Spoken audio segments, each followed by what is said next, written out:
everybody, and welcome to Sunday Synergy.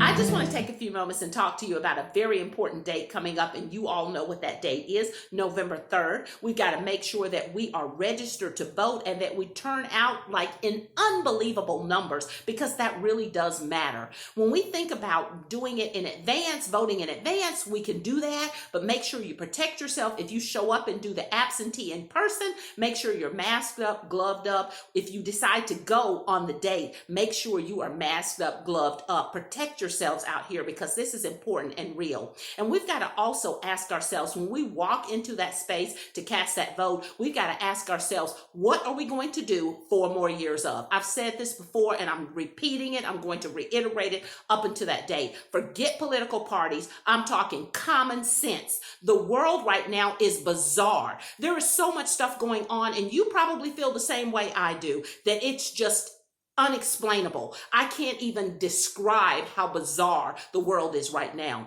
So we've got to really ask ourselves, what matters? What matters to you? What matters to your family? What matters to your community? And we've got to vote accordingly, because I'm going to be honest with you all, I do not want to go through the same things that I've been going through for the last 4 years. And again, forget political party. I'm talking about common sense, real talk, you guys, because the reality is COVID is real. It's out there. And I'm safe when I'm here in this space. I think I'm safe.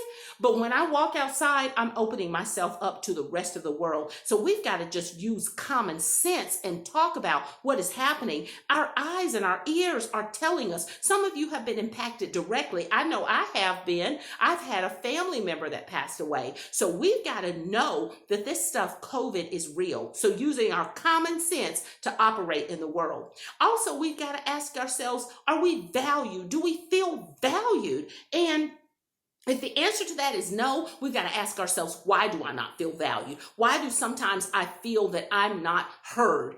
It's because the reality is there is systemic racism in the world. Let's not talk about it as if it's over here, because the reality is it is real, and we see it every day. You watch the news, you listen to it just like I do. There are people out there that are being persecuted, that are being hated because of their race, their gender, the color of their skin, their ethnicity, all of those things, their religion, all of those things that make us who we are, our individuality. So it's being jeopardized right now. So we have to ask ourselves, do I want to take all of that on? And then finally, we have to ask ourselves, does our voice and our vote matter? Absolutely. I think about how many of my past generations have died because of the right to vote, trying to get that right. I think about the icons in the world who have lost their lives because they were trying to do the right thing. So make sure that you are doing the right thing.